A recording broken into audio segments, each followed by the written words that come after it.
News. ಮೊದಲಿಗೆ headlines. ಮಾಜಿ ಸಚಿವ ಎಂಎಸ್ ಪಾಟೀಲರಿಗೆ ಜುಲೈ 8ರಂದು ಅಭಿನಂದನಾ ಹಾಗೂ ಅಭಿನಂದನಾ ಗ್ರಂಥ ಮಾಗಿದ ಮುತ್ಸದ್ದಿ ಬಿಡುಗಡೆ. ಎ ಪಾಪಾರೆಡ್ಡಿ. ಮತದಾರರ ಪಟ್ಟಿ ವಿಶೇಷ ಪರಿಷ್ಕರಣೆ ಸಮರ್ಪಕವಾಗಿ ನಡೆಯುತ್ತಿಲ್ಲ, ಸಮಗ್ರ ತನಿಖೆಯಾಗಬೇಕು. ಡಾಕ್ಟರ್ ಶಿವರಾಜ್ ಪಾಟೀಲ್.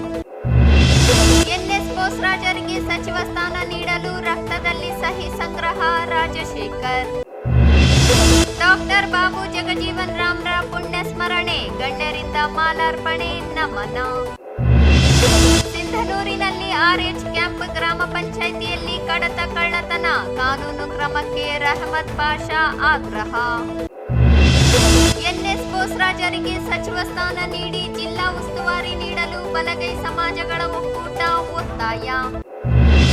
ತಿಮ್ಮಾಪುರ ಪೇಟೆ ಶ್ರೀ ದತ್ತಾತ್ರೇಯ ದೇವಸ್ಥಾನ ಕಲ್ಯಾಣ ಮಂಟಪ ಶೆಡ್ ನಿರ್ಮಾಣಕ್ಕೆ ಡಾಕ್ಟರ್ ಶಿವರಾಜ್ ಪಾಟೀಲ್ ಭೂಮಿ ಪೂಜೆ.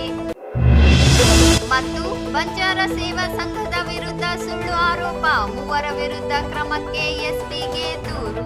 ಮಾಜಿ ಸಚಿವ ಎಂಎಸ್ ಪಾಟೀಲ್ ಇವರ ಅಭಿನಂದನಾ ಸಮಾರಂಭ ಹಾಗೂ ಮಾಗಿದ ಮುತ್ಸದ್ದಿ ಅಭಿನಂದನಾ ಗ್ರಂಥ ಲೋಕಾರ್ಪಣೆ ಕಾರ್ಯಕ್ರಮ ಜುಲೈ 8ರಂದು ನಗರದ ಗಂಜ್ ಕಲ್ಯಾಣ ಮಂಟಪದಲ್ಲಿ ಬೆಳಗ್ಗೆ 10:30ಕ್ಕೆ ಆಯೋಜಿಸಲಾಗಿದೆ ಎಂದು ಎಂಎಸ್ ಪಾಟೀಲ್ ಅಭಿನಂದನಾ ಸಮಿತಿ ಅಧ್ಯಕ್ಷ ಹಾಗೂ ಮಾಜಿ ಶಾಸಕ ಎ ಪಾಪಾರೆಡ್ಡಿ ಹೇಳಿದರು. ಅವರಿಂದು ಮಾಧ್ಯಮಗೋಷ್ಠಿ ಉದ್ದೇಶಿಸಿ ಮಾತನಾಡಿ, ರಾಜಕೀಯ ಜೀವನದಲ್ಲಿ ಎಂಎಸ್ ಪಾಟೀಲರ ಸಹಕಾರದಿಂದ ವೈಯಕ್ತಿಕವಾಗಿ ಅಭಿನಂದನಾ ಗ್ರಂಥ ಹೊರತರಲು ನಿರ್ಧರಿಸಿದ್ದೆ. ಅವರ ವಿರುದ್ಧವೇ ಚುನಾವಣೆಯಲ್ಲಿ ಸ್ಪರ್ಧಿಸಿದ್ದೆ. 1989ರಲ್ಲಿ ಎಂಎಸ್ ಪಾಟೀಲ್ ವಿರುದ್ಧ ಕಾಂಗ್ರೆಸ್ ಅಭ್ಯರ್ಥಿಯಾಗಿದ್ದ ಮಹಮ್ಮದ್ ಉಮರ್ ಪರವಾಗಿ ಕೆಲಸ ಮಾಡಿದ್ದೆ. ಆದರೆ ಅವರು ಚುನಾವಣೆಯಲ್ಲಿ ಜಯಶಾಲಿಯಾದರು. 1990ರಲ್ಲಿ ನಗರಸಭೆ ಅಧ್ಯಕ್ಷನಾಗಿದ್ದ ನಗರದ ಪಟೇಲ್ ರಸ್ತೆ ಅಗಲೀಕರಣ ಸಂದರ್ಭದಲ್ಲಿ ಅವರು ಶಾಸಕರಾಗಿದ್ದರು. ಆದರೂ ಬೇರೆ ಪಕ್ಷದ ವ್ಯಕ್ತಿಗೂ ಬೆಂಬಲವಾಗಿ ನಿಂತು ರಸ್ತೆ ಅಗಲೀಕರಣಕ್ಕೆ ಬೆಂಬಲಿಸಿದರು.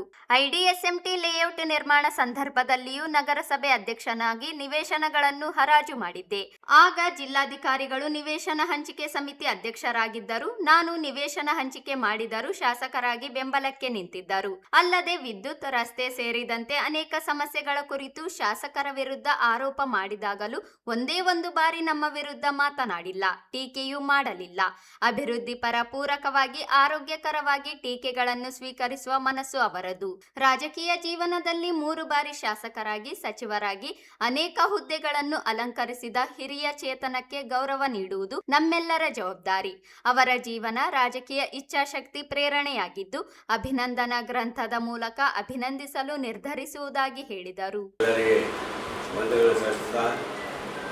ಈ ಒಂದು ಕಾರ್ಯಕ್ರಮದ ಬಗ್ಗೆ ಮಾಜಿ ಸಚಿವರಾದಂಥ ಎಂಎಸ್ ಪಾಟೀಲ್ ಅವರ ಅಭಿನಂದನಾ ಗ್ರಂಥವನ್ನು ತರುವುದಕ್ಕೆ ಕಾರಣ, ನಾನು ವಿರೋಧ ಪಕ್ಷದವನು ಆಗಿ ಅವರ ಜೊತೆಗೆ 3 ಸಲ ಚುನಾವಣೆ ನಿಂತು ಆ ಎಲ್ಲ ಇಷ್ಟೊಂದು ಇದ್ದಾಗೂ ಅವ್ರ ಬಗ್ಗೆ ಅಭಿನಂದನಾ ಗ್ರಂಥ ಆಪರೇಟಿವ್ ಯಾವ ಥರ ತರ್ತಾರೆ ಅನ್ನೋ ಭಾವನೆ ಎಲ್ಲರಲ್ಲಿದೆ. ಎಂಎಸ್ ಪಾಟೀಲ್ ಅವರು 1989ರಾಗ ಅಲ್ಲೇ MLA ಆಗಿ ಆಯ್ಕೆ ಬಂದರು. ಅವರ ವಿರುದ್ಧ ಕಾಂಗ್ರೆಸ್ನಿಂದ ಮೊಹಮ್ಮದ್ ಉಮರ್ ಸಾಹೇಬರ ಜೊತೆಗೆ ನಾವೆಲ್ಲವೂ ಕೆಲಸ ಮಾಡಿದ್ವಿ, ಭಾಳ ಪ್ರಯತ್ನ ಮಾಡಿದ್ವಿ ಎಂಎಸ್ ಪಾಟೀಲರ ಸೋಲಿಸಬೇಕು ಅನ್ನೋ ಉದ್ದೇಶದಿಂದ. ಆದರೆ ಆಗಲಿಲ್ಲ. ಎಂಎಸ್ ಪಾಟೀಲ್ ಗೆದ್ದು ಬಂದರು. ಆಮೇಲೆ MLA ಮುನ್ಸಿಪಲ್ ಎಲೆಕ್ಷನ್ಸ್ ಬಂದು 90ರಲ್ಲಿ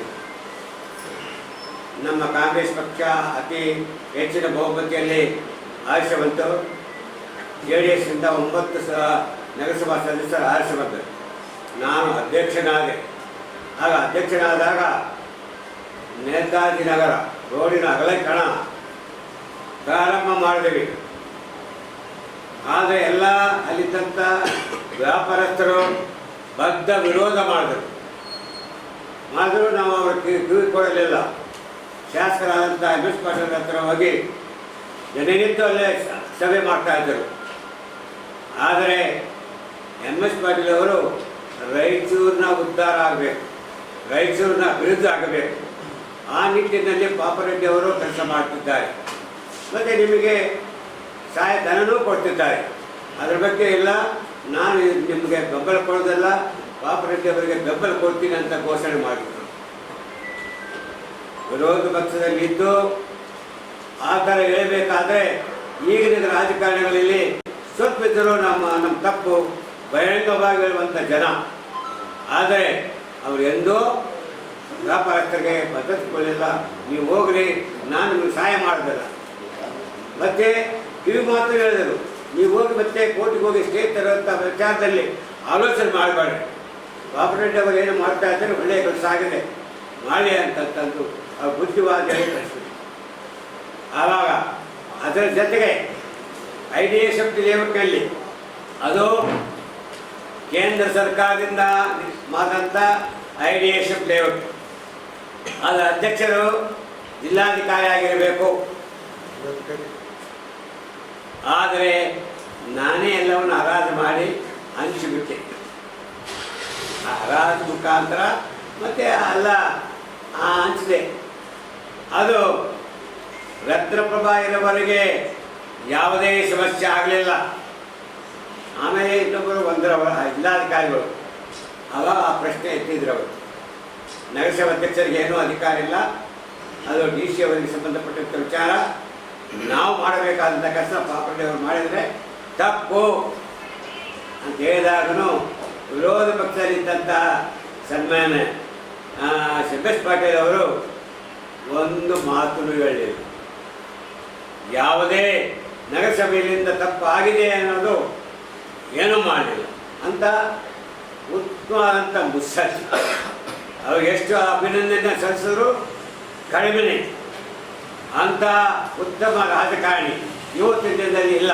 ಶಾಸಕ ಡಾಕ್ಟರ್ ಶಿವರಾಜ್ ಪಾಟೀಲ್ ಮಾತನಾಡಿ, ಚುನಾವಣೆಯಲ್ಲಿ ಪ್ರತಿಸ್ಪರ್ಧಿಯಾಗಿ ಸ್ಪರ್ಧಿಸಿರುವ ವ್ಯಕ್ತಿಯ ಅಭಿನಂದನಾ ಗ್ರಂಥ ಹೊರತರುತ್ತಿರುವುದು ಇದೇ ಮೊದಲು.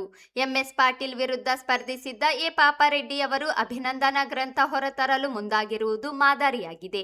ಜುಲೈ 8ರಂದು ನಡೆಯಲಿರುವ ಮಾಗಿದ ಮುತ್ಸದ್ದಿ ಅಭಿನಂದನಾ ಗ್ರಂಥ ಹಾಗೂ ಅಭಿನಂದನಾ ಸಮಾರಂಭ ಗಂಜ್ ಕಲ್ಯಾಣ ಮಂಟಪದಲ್ಲಿ ನಡೆಯಲಿದೆ. MS ಪಾಟೀಲ್ ಒಡನಾಡಿಗಳಾದ ಕೇಂದ್ರ ಸಚಿವ ವಿ ಸೋಮಣ್ಣ ಹಾಗೂ ವಿಧಾನಸಭಾ ಮಾಜಿ ಸಭಾಪತಿ ರಮೇಶ್ ಕುಮಾರ್ ಸೇರಿ ಅನೇಕ ಶಾಸಕರು, ಸಚಿವರು, ಮಾಜಿ ಸಚಿವರು ಕಾರ್ಯಕ್ರಮಕ್ಕೆ ಆಗಮಿಸಲಿದ್ದಾರೆ ಎಂದರು. MS ಪಾಟೀಲ್ರ ಗ್ರಂಥ ಲೋಕಾರ್ಪಣೆ ಮತ್ತು ಅಭಿನಂದನಾ ಸಮಾರಂಭಕ್ಕೆ ಕೇಂದ್ರ ಮಂತ್ರಿಗಳಾದಂಥ ಸೋಮಣ್ಣ ಸಾಹೇಬರು ಮತ್ತು ನಮ್ಮ ಮಾಜಿ ವಿಧಾನಸಭೆಯ ಸ್ಪೀಕರ್ ಸಾಹೇಬರು KR ರಮೇಶ್ ಕುಮಾರ್ ಸಾಹೇಬರು ಬರ್ತಾರೆ. ಇವರಿಬ್ಬರ ಸಂಬಂಧ MS ಪಾಟೀಲ್ ಜೊತೆ ಇದೆ. ಯಾಕೆಂದರೆ ಸೋಮಣ್ಣ ಸಾಹೇಬರು ಆವಾಗ JS ಪಾಟೀಲ್ರ ಕಾಲದಲ್ಲಿ ಇವರ ಸಹಪಾಠಿಗಳಾಗಿ ಒಡನಾಡಿಗಳಾಗಿ ಕೆಲಸ ಮಾಡಿದ್ದಾರೆ. ಮತ್ತು ರಮೇಶ್ ಕುಮಾರ್ ಅವರು ಸ್ಪೀಕರ್ ಆದಂಥ ಸಮಯದಲ್ಲಿ MS ಪಾಟೀಲ್ ಉಪಸಭಾಪತಿಗಳಾಗಿದ್ದಾರೆ. ಹಾಗಾಗಿ ಇವರ ಸಂಬಂಧ ಅವ್ರ ಜೊತೆ ಭಾಳಷ್ಟಿದೆ. ಹಾಗಾಗಿ MS ಪಾಟೀಲ್ರ ಇಚ್ಛೆ ಆಗಿತ್ತು ಇವರಿಬ್ಬರನ್ನು ಕರೆಸಬೇಕು ಅಂತ ಹೇಳಿ. ಹಾಗಾಗಿ ನಾವು ಯಡಿಯೂರಪ್ಪನವರ ದೂರವಾಣಿ ಮೂಲಕ ಅವ್ರ ಜೊತೆ ಮಾತನಾಡಿದ ಮೇಲೆ ಅವರ ಪುತ್ರರಾದ MS ಪಾಟೀಲ್ ಜೊತೆಗೂಡಿ ನಾವು ಇನ್ವಿಟೇಷನ್ ಕೊಟ್ಟಾಗ ಅವರು ತಕ್ಷಣ ಒಪ್ಪಿಕೊಂಡು 8ನೇ ತಾರೀಕು ಬರ್ತೀವಿ ಅಂತೇಳಿ ನಮಗೆ ಮಾತು ಕೊಟ್ಟಿದ್ದಾರೆ. ಅದರಂತೆ ಈಗಾಗಲೇ ರಮೇಶ್ ಕುಮಾರ್ ಅವರು ಟಿಕೆಟನ್ನು ಕಳಿಸಿ ಟಿಕೆಟ್ಸನ್ನು ಕಳಿಸ್ಕೊಟ್ಟಿದ್ದಾರೆ ಅವರೇ ಮಾಡ್ಕೊಂಡು. ಬಹುಶಃ ಇಂಥ ಸಮಾರಂಭ ನನಗೆ ದೇಶದಲ್ಲಿ ಎಲ್ಲೇ ಆಗಿದೆ ಅಂತೇಳಿ ಅನಿಸ್ತಿಲ್ಲ. ಒಬ್ಬ ರಾಜಕಾರಣಿಯಾಗಿ ನಾನು ಈಗ ಮಾತಾಡ್ತಾ ಇಲ್ಲ, ಒಬ್ಬ ಸಾಮಾನ್ಯ ಮನುಷ್ಯನಾಗಿ. ಸಹಜವಾಗಿ ನಮ್ಮನ್ನು ಸೋಲಿಸಿದವರು, ನಾವು ಅವರಿಂದ ಸೋತವರು ಇದ್ದಾಗ ಅವ್ರದೇ ಗ್ರಂಥ ಬಿಡುಗಡೆ ಮಾಡೋದು ಬಹುಶಃ ಜಗತ್ತಿನಲ್ಲೇ ಇದು ಭಾಳ ವಿರಳ ಅಂತ ಅನಿಸ್ತದೆ. ಒಂದು ಪಾರ್ಟಿಯವರು ಇನ್ನೊಬ್ಬರಿಗೆ ಮಾಡ್ಬೋದು. ಫಾರ್ ಎಕ್ಸಾಂಪಲ್ ರಾಯಚೂರಿನಿಂದ ನಾನು BJPಯಲ್ಲಿದ್ದು ಗ್ರಾಮೀಣ ಕ್ಷೇತ್ರದಲ್ಲಿ ಕಾಂಗ್ರೆಸ್ನವರಿಗೆ ಮಾಡೋದು ಸಹಜ. ಪಾರ್ಟಿಯ ನಮ್ಮ ಗೆಳೆತನ ಇರ್ತದ ಮಾಡ್ಬೋದು. ಆದರೆ ಒಂದೇ ಕ್ಷೇತ್ರದಲ್ಲಿ ನನ್ನ ವಿರುದ್ಧ ನಿಂತು ನಾನು ಅವ್ರನ್ನ ಸೋಲಿಸಿ ಅವರು ನನ್ನ ಸೋಲಿಸಿದಂಥ ವ್ಯಕ್ತಿಗೆ ಅವರ ಸಂಪೂರ್ಣ ಗ್ರಂಥ ಬಿಡುಗಡೆ ಮಾಡುವಂಥ ಜವಾಬ್ದಾರಿ ಹೊತ್ತುಕೊಂಡು ಅದು ತಮ್ಮ ವೈಯಕ್ತಿಕ ಕಷ್ಟ ಸಂಕಷ್ಟ ಬಾಧೆಗಳನ್ನು ಬದಿಗಿಟ್ಟು ಅವರು ಬಹುಶಃ ಜೀವನದಲ್ಲಿ 60 ವರ್ಷ ಯಾರ ಜೊತೆ 60-65 ವರ್ಷ ಯಾರ ಜೊತೆ ಕಳೆದಿದ್ರು ಅವ್ರನ್ನ ಅಗಲಿದಂಥ ಸಮಯದಲ್ಲಿ ಅದು ಇನ್ನೂ ಆ ಒಂದು ದುಃಖ ಮೊರೆ ಇನ್ನೂ ಇದ್ದಾಗ ಆ ದುಃಖ ಇದ್ದಾಗ ಸಮಯದಲ್ಲಿ ಮಾಡಬೇಕಾಗಿದೆ ಅಂತೇಳಿ ಏನು ಉಸ್ತುವಾರಿ ತಗೊಂಡು ಮಾಡ್ತಾ ಇದ್ದಾರೆ. ಇದು ನಿಜವಾಗ್ಲೂ ಮೆಚ್ಚುವಂಥ ಕೆಲಸ ಅಂತ ನಾನು ಭಾವಿಸ್ತೀನಿ. ಯಾಕೆಂದ್ರೆ ಇವತ್ತು ಸಹಜವಾಗಿ ನಮ್ಮ ಮನೇಲಿ ಏನೋ ಒಂದು ಸಂಗತಿ ಕೆಟ್ಟ ಸಂಗತಿ ಆದರೆ ಇಲ್ಲಿ ನೋಡಪ್ಪ ಯಾವ ಕಾರ್ಯಕ್ರಮ ನಮ್ಗೆ ಆಗ್ಯದ ಅಂತೇಳಿ ಮಾತನಾಡುವಂಥ ಕಾಲ ಇದು. ಆದರೂ ಒಬ್ಬ ಎದುರಾಳಿನ ನೀವು ಅವರ ಹೆಸರಲ್ಲಿ ಗ್ರಂಥ ಬಿಡುಗಡೆ ಮಾಡಿ ಅಭಿನಂದನಾ ಕಾರ್ಯಕ್ರಮ ಮಾಡಿ ಇಷ್ಟೆಲ್ಲ ಖರ್ಚು ಮಾಡಿ ಎಲ್ಲರನ್ನ ಕರೆಸಿ ಎಲ್ಲ ಕಾರ್ಯಕರ್ತರನ್ನ ಎಲ್ಲ ಮುಖಂಡರನ್ನ ಜಿಲ್ಲೆ ಎಲ್ಲ ಶಾಸಕರು ಮಾಜಿ ಶಾಸಕರನ್ನ ಕರೆಸಿ ಮಾಡುವಂಥದ್ದು ನಿಜವಾಗ್ಲೂ ಇದು ಯಾವ ಭಾಷೆಯಲ್ಲಿ ಹೇಳಬೇಕು ಗೊತ್ತಿಲ್ಲ, ಭಾಳ ಶ್ಲಾಘನೀಯ ಅಂತ ಹೇಳಿ ಬಯಸ್ತೀನಿ. ಹಾಗಾಗಿ ನಾನು ತಮಗೆಲ್ಲ ವಿನಂತಿ ಮಾಡೋದು, ತಾವು ಬರಬೇಕು, ಜನರಿಗೂ ಈ ಕಾರ್ಯಕ್ರಮದ ವಿಶೇಷತೆ ಬಗ್ಗೆ ತಿಳಿಸ್ಕೊಡ್ಬೇಕು. ಯಾಕಂದರೆ MS ಪಾಟೀಲರು ಬಹುಶಃ ರಾಯಚೂರಿನಲ್ಲಿ ಶಾಸಕರಾಗಿ ಸಚಿವರಾಗಿ ಅವ್ರು ಮಾಡಿದಂಥ ಕೆಲಸ ನಾವು ಯಾರು ಮಾಡಲಿಕ್ಕೆ ಸಾಧ್ಯವಿಲ್ಲ. ಈ ಸಂದರ್ಭದಲ್ಲಿ RK Amaresh, K Shantappa, G Shivamurthy, Shivabasappa ಮಾಲಿ ಪಾಟೀಲ್, ಹರವಿ ನಾಗನಗೌಡ, ಉದಯ್ ಕುಮಾರ್ ಯಾಪಲದಿನ್ನಿ, ಮಹೇಶ್ ಪಾಟೀಲ್, N ಶೇಖರ್ ರೆಡ್ಡಿ, ಜನಾರ್ದನ ರೆಡ್ಡಿ, ಪುಂಡ್ಲ ರಾಜೇಂದ್ರ ರೆಡ್ಡಿ ಇದ್ದರು. ಜಿಲ್ಲೆಯಲ್ಲಿ SIR ಪ್ರಕ್ರಿಯೆ ಬಹಳ ಕಳಪೆ ಮಟ್ಟದಲ್ಲಿ ನಡೆಯುತ್ತಿದ್ದು SIR ಪ್ರಕ್ರಿಯೆಯ ಸಂಪೂರ್ಣ ತನಿಖೆಯಾಗಬೇಕಿದೆ ಎಂದು ನಗರ ಶಾಸಕ ಡಾಕ್ಟರ್ ಶಿವರಾಜ್ ಪಾಟೀಲ್ ಹೇಳಿದರು. ಅವರಿಂದು ನಗರದಲ್ಲಿ ಸುದ್ದಿಗಾರರೊಂದಿಗೆ ಮಾತನಾಡಿ, ಪ್ರಸ್ತುತ SIR ಪ್ರಕ್ರಿಯೆ ರಾಜ್ಯದಲ್ಲಿ ನಡೆಯುತ್ತಿದ್ದು ಆದರೆ ಮನೆ ಮನೆಗೆ ಹೋಗಿ ಎನ್ಯುಮರೇಷನ್ ಫಾರಂ ಭರ್ತಿ ಮಾಡುವುದನ್ನು ಬಿಟ್ಟು ಒಂದೇ ಕಡೆ ಕುಳಿತು ಅವರಿಗೆ ಫಾರಂ ನೀಡಿ ಸ್ವಯಂ ಭರ್ತಿ ಮಾಡುವಂತೆ ಹೇಳುತ್ತಿದ್ದು ಈ ಬಗ್ಗೆ ಮೇಲಧಿಕಾರಿಗಳು ಗಮನ ಹರಿಸಬೇಕು ಎಂದು ಹೇಳಿದರು. ಮತದಾರರ ವಿಶೇಷ ಸಮಗ್ರ ಪರಿಷ್ಕರಣೆ ಎಂದರೆ ಮರಣ ಹೊಂದಿದ, ಬೇರೆಡೆಗೆ ಸ್ಥಳಾಂತರಗೊಂಡ ಅಥವಾ ಎರಡು ಕಡೆಗಳಲ್ಲಿ ಮತದಾರರ ಪಟ್ಟಿಯಲ್ಲಿರುವವರನ್ನು ತೆಗೆದುಹಾಕುವ ಪ್ರಕ್ರಿಯೆಯಾಗಿದ್ದು, ಆದರೆ ಇದೀಗ ನಡೆಯುತ್ತಿರುವ SIR ಪ್ರಕ್ರಿಯೆಯನ್ನು ನಿರ್ಲಕ್ಷ್ಯತನದಿಂದ ನಿರ್ವಹಿಸುತ್ತಿದ್ದಾರೆ. ಇದರ ಮೂಲಕ ಬಿಟ್ಟು ಹೋದವರನ್ನು ಮತ್ತೆ ಮತದಾರರ ಪಟ್ಟಿಗೆ ಸೇರಿಸುವ ಕಾರ್ಯವಾಗುತ್ತಿದೆ ಎಂದು ಹೇಳಿದರು. ಅನ್ಯ ರಾಜ್ಯದ ಜನರನ್ನು ಕೂಡ ಜಿಲ್ಲೆಯಲ್ಲಿ ಮತದಾರರ ಪಟ್ಟಿಗೆ ಸೇರಿಸಲಾಗುತ್ತಿದ್ದು, ಮನೆ ಮನೆಗೂ ತೆರಳಿ ಪ್ರಕ್ರಿಯೆ ಮಾಡದೆ ಒಂದೆಡೆ ಕುಳಿತು ಪ್ರಕ್ರಿಯೆ ನಡೆಸಲಾಗುತ್ತಿದ್ದು, ಈ ಬಗ್ಗೆ BLO 2 ಅವರು ಕೇಳಿದಾಗ ಅವರಿಗೂ ಸ್ಪಂದಿಸದೆ ಮೇಲಧಿಕಾರಿಗಳ ಭಯವೂ ಇಲ್ಲದೆ ಕಾರ್ಯನಿರ್ವಹಿಸುತ್ತಿದ್ದಾರೆ ಎಂದರು. ನಡೀತಾ ಇದೆ. ಇವತ್ತು BLOಗಳಿಗೆ ಯಾವ BLO ಮನೆ ಮನೆಗೆ ಹೋಗಿ ಫಾರ್ಮ್ ತುಂಬಿ ಫಾರ್ಮ್ ಫಿಲ್ ಮಾಡಿ ಫಾರ್ಮ್ ಕೊಡಬೇಕಾಗಿತ್ತು, ಅವರೆಲ್ಲೋ ಒಂದು ಮನೇಲಿ ಕೂತು 50-60 ಫಾರ್ಮ್ಗಳು ಯಾರು ತೊಗೊಂಡು ಹೋಗ್ತಾರೋ ಅವ್ರು ತೊಗೊಂಡು ಹೋಗ್ಲಿ ಅನ್ನೋ ನಿಟ್ಟಿನಲ್ಲಿ ಕೆಲಸ ಮಾಡ್ತಾಯಿದ್ದಾರೆ. ಇವತ್ತು ನಾನೇ ಅನೇಕ ಸಾರಿ DC ಅವರಿಗೆ, ಕಮಿಷನರ್ ಅವರಿಗೆ ನಾನು ದೂರವಾಣಿ ಮೂಲಕ ಹೇಳಿದ್ದೇನೆ, ಇದು SIR ಸರಿಗೆ ಆಗ್ತಾ ಇಲ್ಲ ಅಂತೇಳಿ ಹೇಳಿದ್ದೇನೆ. ಮತ್ತು ನಮ್ಮ ರಾಯಚೂರಿನ SIR ರೀಡೂ ಮಾಡಬೇಕು. ಯಾಕೆಂದರೆ ಒಬ್ಬೊಬ್ಬರು ಮನೆಯಲ್ಲೇ 30, 40, 60 ಓಟ್ಗಳು ಫಾರ್ಮ್ ತೊಗೊಂಡೋಗಿ ಫಿಲ್ ಮಾಡಿದ್ದಾರೆ. ಇವತ್ತು ಅದೋನಿಯಲ್ಲಿ ಇದ್ದಂಥ ವೋಟ್ರ್ಗಳ್ದು ಇವರು ಇಲ್ಲಿ ಎನ್ಯುಮರೇಷನ್ ಫಾರ್ಮ್ ಕೊಟ್ಟಿದ್ದಾರೆ. ಈ ರೀತಿ ನಾವು SIR ಮಾಡಿದರೆ ಮತ್ತು ಅದರದ್ದು ಉದ್ದೇಶ ಹೆಂಗೆ ಇರ್ತದೆ? ಇವತ್ತು SIR ಅಂದ್ರೇನು? ಯಾರು ಡೂಪ್ಲಿಕೇಟ್ ಇರ್ತಾವ, ಡೆತ್ ಆಗಿರ್ತಾರೆ, ಇಲ್ಲ ಯಾರ್ದು ಡಬಲ್ ಇರ್ತವೆ, ಅದನ್ನು ತೆಗೆಯುವಂಥ ಕೆಲಸ ಅದು ಆಗಬೇಕು. ಅದು ಬಿಟ್ಟು ಇವತ್ತು ಅವೆಲ್ಲ ಜನರನ್ನ ಮತ್ತೆ ಸೇರಿಸುವಂಥ ಕೆಲಸ ರಾಯಚೂರಿನಲ್ಲಿ ಆಗ್ತಾಯಿದೆ. ನಾನು ಈಗಾಗಲೇ DC ಅವರಿಗೆ, ಕಮಿಷನರಿಗೆ ಮಾತನಾಡಿದ್ದೇನೆ. ಅವರು ನಾಳೆ CM ಅವರು ಬಂದ ತಕ್ಷಣ ನಿಮ್ಮ ಜೊತೆ ನಾವು ಚರ್ಚೆ ಮಾಡ್ತೇವೆ ಅಂತೇಳಿ ನನಗೆ ಆಶ್ವಾಸನೆ ಕೊಟ್ಟಿದ್ದಾರೆ. ನಾಡಿದ್ದು ನಾನು ಅವ್ರ ಜೊತೆ ಕುಂತು ಚರ್ಚೆ ಮಾಡಿ ಮುಂದಿನ ದಿನ ಯಾವ ರೀತಿಯಲ್ಲಿ ನಾವು ಹೋರಾಟ ಮಾಡಬೇಕು ತೀರ್ಮಾನ ಮಾಡ್ತೇವೆ. ಪ್ರಸ್ತುತ ಜಿಲ್ಲೆಯಲ್ಲಿ ಮಳೆ ಕೊರತೆ ಎದುರಾಗಿದ್ದು ಇದರಿಂದ ರೈತರು ಸಂಕಷ್ಟಕ್ಕೀಡಾಗಿದ್ದಾರೆ. ಕೂಡಲೇ ಸರ್ಕಾರ ಬರಪೀಡಿತ ಪ್ರದೇಶವೊಂದು ಘೋಷಣೆ ಮಾಡಿ ಬಯಲು ಭೂಮಿಗೆ ಪ್ರತಿ ಎಕರೆಗೆ 25,000 ರೂಪಾಯಿ, ನೀರಾವರಿ ಪ್ರದೇಶದ ಜಮೀನುಗಳಿಗೆ ಪ್ರತಿ ಎಕರೆಗೆ 50,000 ರೂಪಾಯಿ ಪರಿಹಾರ ಒದಗಿಸಬೇಕು ಎಂದು ತಿಳಿಸಿದರು. ಈಗಾಗಲೇ ತುಂಗಭದ್ರಾ ನೀರಿನ ಕೊರತೆಯಿಂದ ಒಂದು ಬೆಳೆ ಕಳೆದುಕೊಂಡಿದ್ದು ಇದೀಗ ಮಳೆಯಿಂದ ಮತ್ತೊಂದು ಬೆಳೆ ಕಳೆದುಕೊಳ್ಳಬೇಕಾಗುತ್ತದೆ. ರೈತರು ವಿದ್ಯುತ್ ಮತ್ತು ಕೃಷಿಗೆ ನೀರು ಇಲ್ಲದೆ ಪರದಾಡುತ್ತಿದ್ದಾರೆ. ರೈತರಿಗೆ ತಕ್ಷಣ ಹಣ ಬಿಡುಗಡೆ ಮಾಡುವಂತೆ ಆಗ್ರಹಿಸಿದರು. ಏನು ಉಂಡವನೇ ಜಾಣ ಅಂದಂಗೆ ಈ ಸಂಪೂರ್ಣ ಸಂಪುಟ ಇಲ್ಲ. ಯಾವ ಭಾಗದಲ್ಲಿ ಮಳೆ ಆಗಿದೆ ಎಲ್ಲೂ ಆಗಿಲ್ಲ. ಕರ್ನಾಟಕದಲ್ಲಿ ರೈತರು ಬಿತ್ತಿದ್ದಾರೆ, ಒಂದೊಂದು ಸಾರಿ ಅಲ್ಲ, 2 ಸಾರಿ ಬಿತ್ತಿದ್ದಾರೆ. ಇವತ್ತು ಮೋಡ ಬಿತ್ತನೆ, ಗಿಡ ಬಿತ್ತನೆ ಅವೆಲ್ಲ ಟೆಂಪ್ರರಿ ಕೆಲಸ.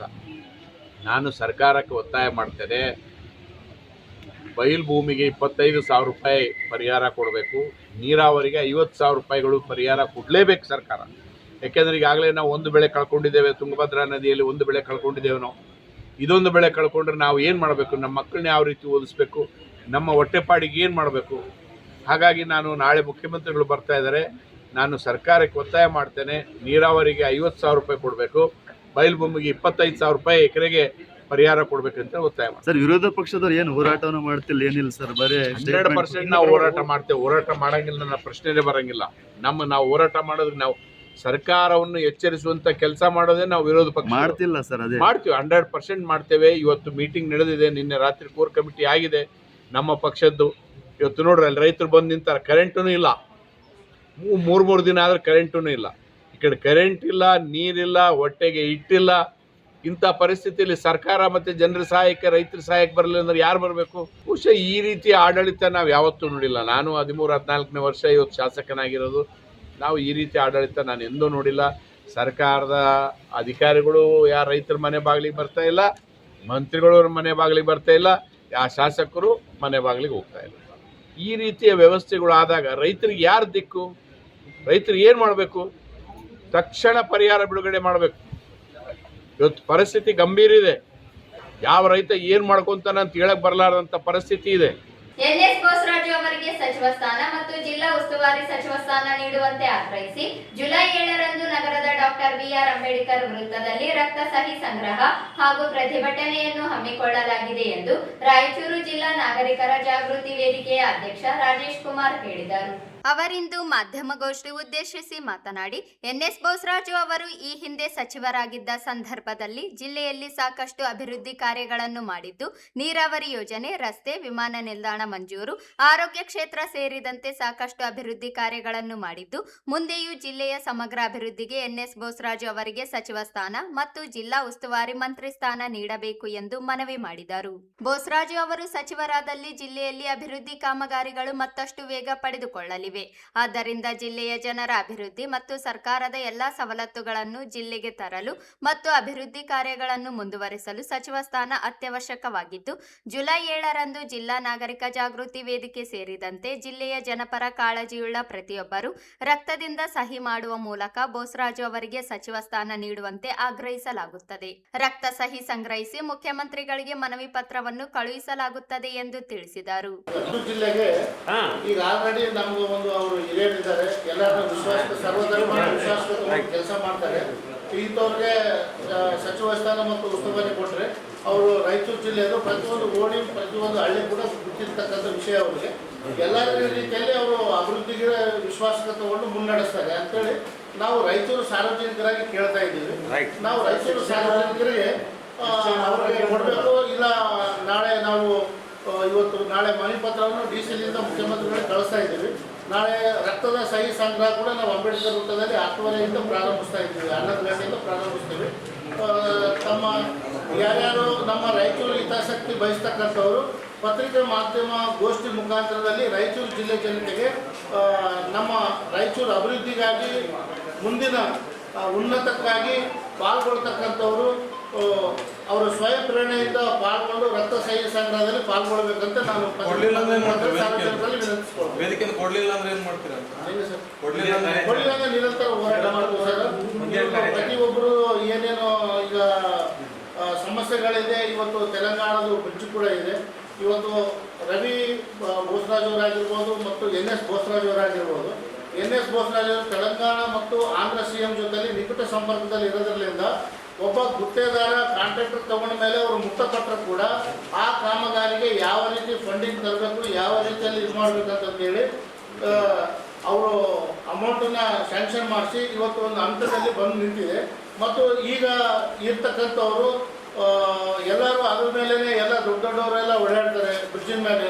ಆದಷ್ಟು ಬೇಗ ಮಾಡ್ಬೇಕಂತ ಯಾರಿಗೂ ಮುತುವರ್ಜಿ ಕಾಳಜಿ ತೋರಿಲ್ಲ, ಇವರು ತೋರಿದ್ದಾರೆ. ಹಂಗಾಗಿ ನಾವು ಕೂಡ ಪ್ರಯಾಣ ಮಾಡ್ತೀವಿ ಆ ಬ್ರಿಡ್ಜಿನ ಮೇಲೆ. ನಾವು ಫ್ಯಾಮಿಲಿ ಸಮೇತ ಪ್ರಯಾಣ ಮಾಡ್ತೀವಿ. ದೊಡ್ಡ ದೊಡ್ಡ ಕಂಟೈನರ್ಗಳು, ದೊಡ್ಡ ದೊಡ್ಡ ಟ್ಯಾಂಕರ್ಗಳು ಓಡಾಡ್ತವೆ. ಯಾವಾಗಾದರೂ ಅದು ಶಿಥಿಲ ವ್ಯವಸ್ಥೆಯಿಂದ ಬಿದ್ದರು ನೂರಾರಲ್ಲ ಸಾವಿರಾರು. ಈಗಾಗಲೇ ಹಲವಾರು ಕಾಮಗಾರಿಗಳು ನಡೀತಾ ಇದ್ದಾವೆ. ಕೆಲವು ಕಾಮಗಾರಿಗಳು ಸಂಪೂರ್ಣ ಆಗಿದೆ. ಎನ್ಎಸ್ ಬೋಸರಾಜ್ ಸರ್ ಅವ್ರಿಗೆ ಸಚಿವ ಸ್ಥಾನ ಮತ್ತು ರಾಯಚೂರು ಜಿಲ್ಲೆ ಉಸ್ತುವಾರಿ ನೀಡಿದರೆ ಸಮರ್ಪಕವಾಗಿ ಅವರು ಎಲ್ಲರನ್ನೂ ವಿಶ್ವಾಸಕ್ಕೆ ತೆಗೆದುಕೊಂಡು ಎಲ್ಲ ಕಾಮಗಾರಿಗಳು ಪೂರ್ಣಗೊಳಿಸಿ ನಮ್ಮ ರಾಯಚೂರು ಜಿಲ್ಲೆಗೆ ಕೀರ್ತಿ ತರ್ತಾರೆ ಎಂದು ನಾವು ಅಂದ್ಕೊಂಡಿದ್ದೀವಿ. ರಿಮ್ಸ್ ಆಸ್ಪತ್ರೆಯಲ್ಲಿ ಈಗ ಆಲ್ರೆಡಿ ಕಣ್ಣಿನ ವಿಭಾಗಕ್ಕೆ ಸುಮಾರು ಲಕ್ಷಾಂತರ ರೂಪಾಯಿಯನ್ನು ಖರ್ಚು ಮಾಡಿ ಇವತ್ತು ಅದನ್ನು ಕೂಡ ಡೆವಲಪ್ಮೆಂಟ್ ಮಾಡಿದ್ದಾರೆ. ರಿಮ್ಸ್ ಹೆರಿಗೆ ಆಸ್ಪತ್ರೆಯಲ್ಲಿ ಕೂಡ ಉನ್ನತೀಕರಣವನ್ನು ಗೊಳಿಸಿದ್ದಾರೆ. ರಾಯಚೂರು ವಿಶ್ವವಿದ್ಯಾಲಯ ಆವರಣದಲ್ಲಿ ಕಲ್ಯಾಣ ಕರ್ನಾಟಕ ಮಾನವ ಜೀವವಿಮೆ ಅಂದರೆ ಇದು DNA ಅದೆಲ್ಲ ಸೈನ್ಸಿಸ್ಟ್ ಏನು ಮಾಡ್ತಾರಲ್ವ ಅದನ್ನು ಕೂಡ ಸ್ಥಾಪನೆ ಮಾಡಿದ್ದಾರೆ. ಈ ಸಂದರ್ಭದಲ್ಲಿ ಕಡಗೋಳ್ ಚೇತನ್ ಕುಮಾರ್, ಮಹಾಲಿಂಗಪ್ಪ, ರಾಘವೇಂದ್ರ, ಸತ್ಯನಾರಾಯಣ, ಸೂರ್ಯನಾರಾಯಣ, ಸುಭಾಷ್, ಮಸ್ತಾನ್, ಸೋಹೇಬ್, ಯೂಸುಫ್ ಖಾನ್ ಸೇರಿದಂತೆ ಅನೇಕರಿದ್ದರು. ಭಾರತದ ಮಾಜಿ ಉಪ ಪ್ರಧಾನಿ ಹಾಗೂ ಹಸಿರು ಕ್ರಾಂತಿಯ ಹರಿಕಾರ ಡಾಕ್ಟರ್ ಬಾಬು ಜಗಜೀವನ್ ರಾಮ್ ಅವರ ಪುಣ್ಯ ಸ್ಮರಣೆ ಅಂಗವಾಗಿ ನಗರದ ಸ್ಟೇಷನ್ ರಸ್ತೆಯಲ್ಲಿರುವ ಡಾಕ್ಟರ್ ಬಾಬು ಜಗಜೀವನ್ ರಾಮ್ ಪ್ರತಿಮೆಗೆ ಪುಷ್ಪ ನಮನ ಸಲ್ಲಿಸಲಾಯಿತು. ಈ ಸಂದರ್ಭದಲ್ಲಿ ಶಾಸಕ ಡಾಕ್ಟರ್ ಶಿವರಾಜ್ ಪಾಟೀಲ್, ಜಿಲ್ಲಾಧಿಕಾರಿ ಪೂವಿತಾ ಎಸ್, ಜಿಲ್ಲಾ ಪಂಚಾಯತ್ ಸಿಇಒ ಈಶ್ವರ್ ಕುಮಾರ್ ಕಾಂದು, ಜಿಲ್ಲಾ ಪೊಲೀಸ್ ವರಿಷ್ಠಾಧಿಕಾರಿ ಅರುಣಾಂಶು ಗಿರಿ, ರಾಯಚೂರು ಮಹಾನಗರ ಪಾಲಿಕೆ ಆಯುಕ್ತ ಜುಬೇನ್ ಮಹಾಪಾತ್ರ ಹಾಗೂ ಗಣ್ಯರು ಪ್ರತಿಮೆಗೆ ಮಾಲಾರ್ಪಣೆ ಮಾಡಿ ಗೌರವ ನಮನ ಸಲ್ಲಿಸಿದರು. ಈ ಸಂದರ್ಭದಲ್ಲಿ ಮಂಚಾಲಿ ಭೀಮಣ್ಣ, ಶ್ರೀ ಮಾದರ ಚೆನ್ನಯ್ಯ ಸೇವಾ ಸಮಿತಿ ಕರ್ನಾಟಕ ರಾಜ್ಯದ ಗೌರವ ಸಲಹೆಗಾರ ರವೀಂದ್ರ ಜಲ್ದರ್, ಜಿಲ್ಲಾಧ್ಯಕ್ಷ ಜೆಎಂ ಮೌನೇಶ್, ನಗರಾಧ್ಯಕ್ಷ ಮಂಚಾಲ ಭೀಮಣ್ಣ ಸೇರಿದಂತೆ ಸಮಿತಿಯ ಪದಾಧಿಕಾರಿಗಳು ಹಾಗೂ ಸಾರ್ವಜನಿಕರು ಭಾಗವಹಿಸಿದ್ದರು. ಸಿಂಧನೂರು ತಾಲೂಕಿನ RH ಕ್ಯಾಂಪ್ 1ರ ಗ್ರಾಮ ಪಂಚಾಯಿತಿಯಲ್ಲಿ 2021-24 ಸಾಲಿನ ಅವಧಿಯಲ್ಲಿ 15ನೇ ಹಣಕಾಸು ಯೋಜನೆಯ ಕಡತಗಳನ್ನು ಕದ್ದಿರುವ ಗ್ರಾಮ ಪಂಚಾಯಿತಿ ಅಭಿವೃದ್ಧಿ ಅಧಿಕಾರಿ ಪೂರ್ಣಿಮಾ ಮತ್ತು ಡಾಟಾ ಎಂಟ್ರಿ ಆಪರೇಟರ್ ವಿರುದ್ಧ ಕಾನೂನು ಕ್ರಮ ಕೈಗೊಳ್ಳಬೇಕು ಎಂದು ಗ್ರಾಮ ಪಂಚಾಯಿತಿ ಮಾಜಿ ಅಧ್ಯಕ್ಷ ಎಂ ರೆಹಮತ್ ಪಾಷಾ ಆಗ್ರಹಿಸಿದರು. ಅವರಿಂದು ಮಾಧ್ಯಮಗೋಷ್ಠಿ ಉದ್ದೇಶಿಸಿ ಮಾತನಾಡಿ, ಗ್ರಾಮ ಪಂಚಾಯಿತಿಯಲ್ಲಿ ಕಡತಗಳು ನಾಪತ್ತೆಯಾಗಿರುವ ಕುರಿತು ಪಂಚಾಯತ್ ರಾಜ್ ಇಲಾಖೆ ನಿರ್ದೇಶಕರಿಗೆ ದೂರು ನೀಡಿದಾಗ ತನಿಖೆಗೆ ಆದೇಶಿಸಿದ್ದರು. ಕಡತಗಳ ಕುರಿತು ಪೂರ್ಣಿಮಾ ಇವರನ್ನು ಸೇವೆಯಿಂದ ಅಮಾನತ್ ಮಾಡಲಾಗಿದೆ. ಆದರೆ ಪಂಚಾಯಿತಿಗೆ ಕಡತಗಳ ಮಾಹಿತಿ ನೀಡುವಂತೆ ಕೇಳಿದಾಗ ಕಚೇರಿಯಲ್ಲಿ ಕಡತಗಳೇ ಇಲ್ಲ ಎಂದು ಪ್ರಭಾರ ಪಿಡಿಒ ಬಸವರಾಜಪ್ಪ ಎಂಬುವವರು ಮಾಹಿತಿ ನೀಡಿದ್ದರು. ನಿಯಮಬಾಹಿರ್ಯವಾಗಿ ಕಚೇರಿ ಕಡತಗಳನ್ನು ತಮ್ಮ ವಶದಲ್ಲಿಟ್ಟುಕೊಂಡವರ ವಿರುದ್ಧ ಜಿಲ್ಲಾ ಪಂಚಾಯಿತಿಗೆ ದೂರು ನೀಡಿದ್ದು ಯಾವುದೇ ಕ್ರಮ ಕೈಗೊಂಡಿಲ್ಲ. ಪಂಚಾಯತ್ ನಿರ್ದೇಶಕರು ತನಿಖೆಗೆ ಆದೇಶಿಸಿದ್ದರು. ತನಿಖೆಗೆ ಯಾವ ಅಧಿಕಾರಿಗಳು ಬಂದಿಲ್ಲ ಎಂದು ಪಿಡಿಒಗಳು ಮಾಹಿತಿ ನೀಡಿದ್ದರು. ಆದರೆ ಏಕಾಏಕಿ ಪಂಚಾಯಿತಿ ಲೆಕ್ಕಾಧಿಕಾರಿ ವಿಜಯಶಂಕರ್ ಎಂಬುವವರು ತನಿಖೆ ನಡೆಸಿ ವರದಿ ನೀಡಿದ್ದರು. ಯಾವುದೇ ಕ್ರಮವಾಗಿಲ್ಲ. ಕಾಯಮಾಗಿ ಮಲ್ಲೇಶಪ್ಪ ಎಂಬ ಪಿಡಿಒ ಇವರನ್ನು ನಿಯುಕ್ತಿಗೊಳಿಸಿದಾಗಲೂ ಕಡತಗಳು ಕಚೇರಿಯಲ್ಲಿ ಇಲ್ಲ ಎಂದು ಲಿಖಿತ ಮಾಹಿತಿ ನೀಡಿದ್ದಾರೆ.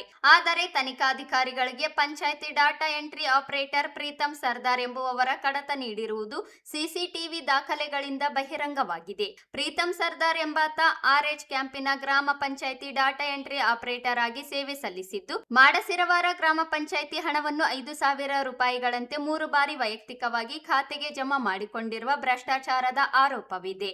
ಕೂಡಲೇ ಅವರನ್ನು ಸೇವೆಯಿಂದ ವಜಾಗೊಳಿಸಬೇಕು. ಪಿಡಿಒಗಳಾದ ಪೂರ್ಣಿಮಾ, ಅಮರೇಶಪ್ಪ, ಮಲ್ಲೇಶಪ್ಪ ವಿರುದ್ಧ ಕಾನೂನು ಕ್ರಮ ಜರುಗಿಸಬೇಕು ಎಂದು ಒತ್ತಾಯಿಸಿದರು.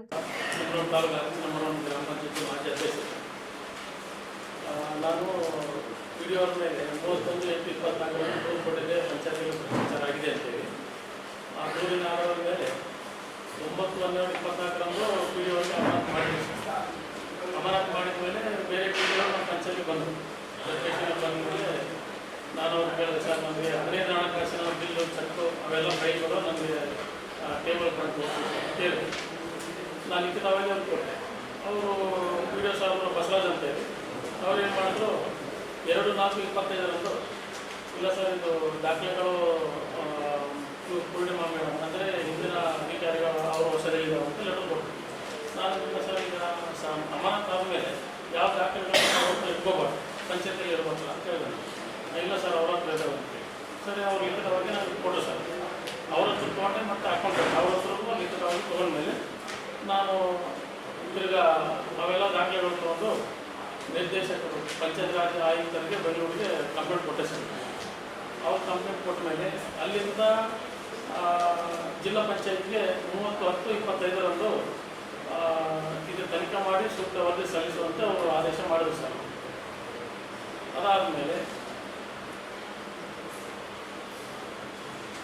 ಆನಂತರ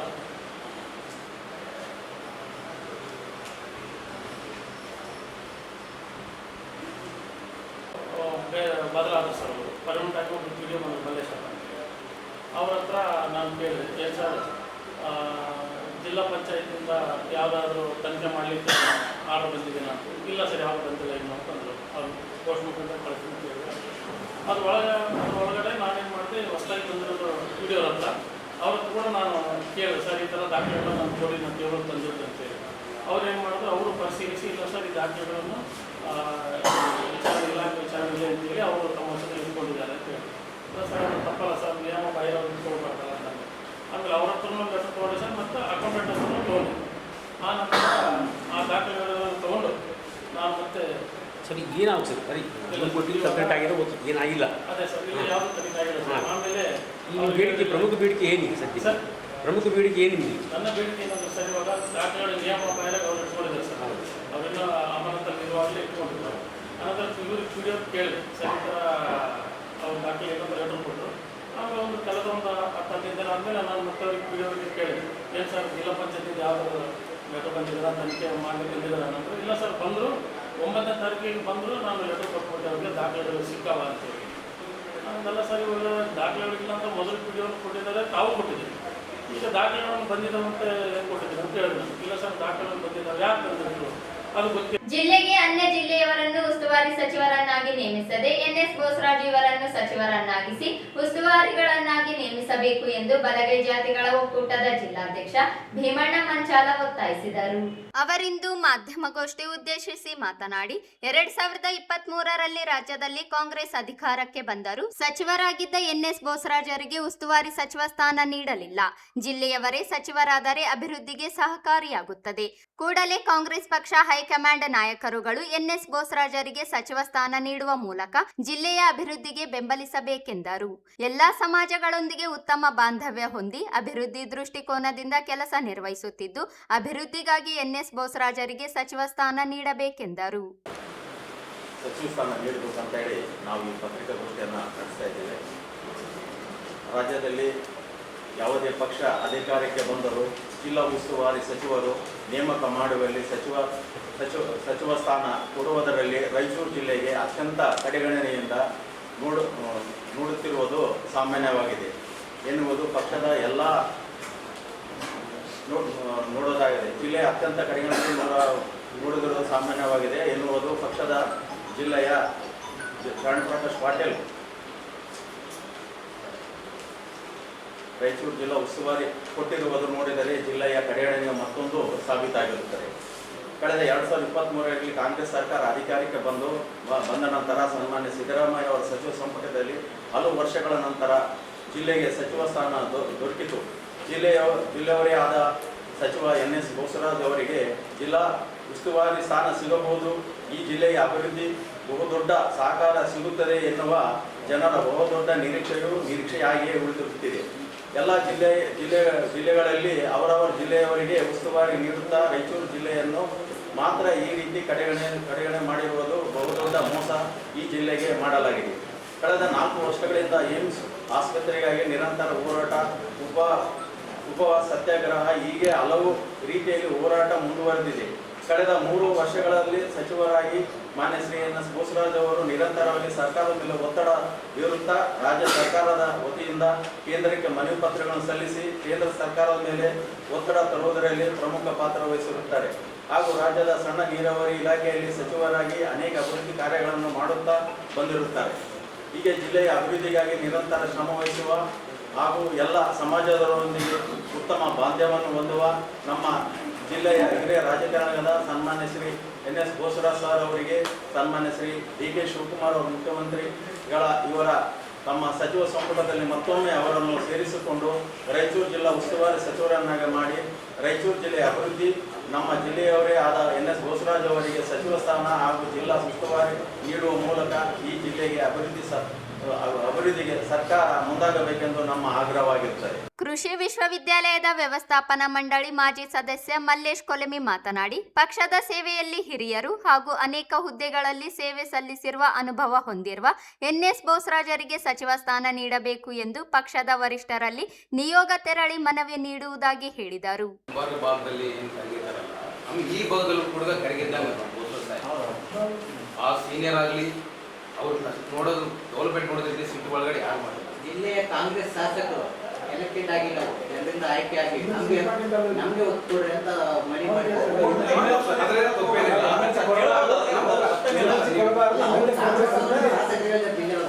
ನಾವು ಎಲೆಕ್ಟೆಡ್ ನಮಗೆ ಅವಕಾಶ ಕೊಡೋದು ಅದನ್ನ ಅವಕಾಶ ಅವ್ರು ಈಗಾಗಲೇ ಕೊಟ್ಟಿದ್ದೇವೆ ಸರ್, ಅದನ್ನು ಕೊಟ್ಟಿದ್ದೇವೆ. ಇವಾಗ ಏನಂದ್ರೆ ನಮ್ಗೆ ನೀವಾಗ ಕೂಡ ನೆಕ್ಸ್ಟ್ ಬೆಂಗಳೂರಲ್ಲಿ ಕೂಡ ಹೋಗ್ತಾ ಇದ್ದೀವಿ. ಇದಾದ ನಂತರ ಕೂಡ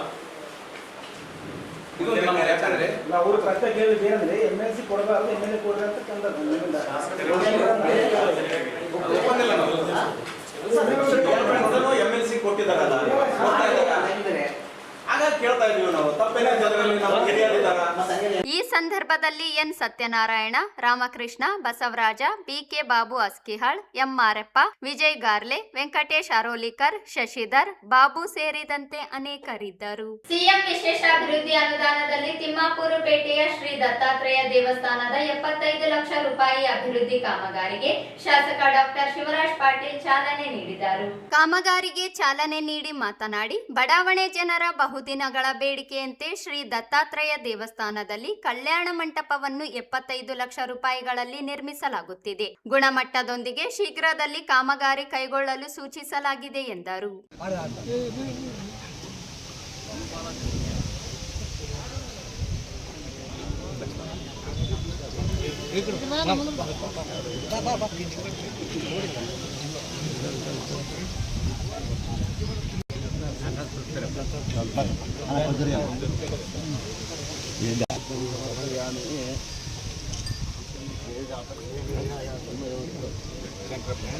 ಧರ್ಮ ಸೂರ್ಯ ಧರ್ಮ ಸೋಹ ಧರ್ಮೇಂದ್ರ ಬೃಹಸ್ಪತಿ ನಮ್ ಧರ್ಮಸುದೆ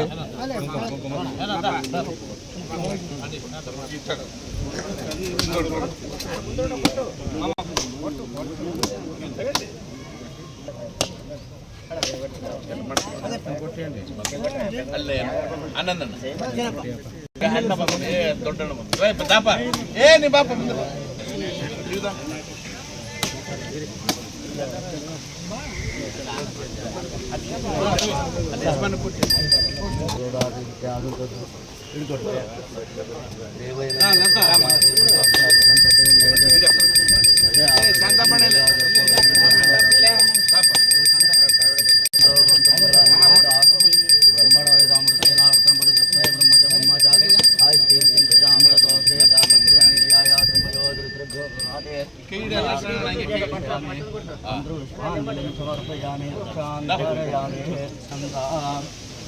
ದಾಂತವಧೂತವಿಂದನ ಶ್ರೀ ಗುರುದೇವ ದತ್ತ ಲಕ್ಷ್ಮೀ ರಮಣ ಗೋವಿಂದ ನಮಸ್ಕಾರ ಸಮರ್ಪಯಾಮಿ ಅಕ್ಷತಾಂ ಸಮರ್ಪಯಾಮಿ ತೇಜಾತಮಯೋದರಿತ್ರಭ್ಯೋ ದದಾದೆ ಸರ್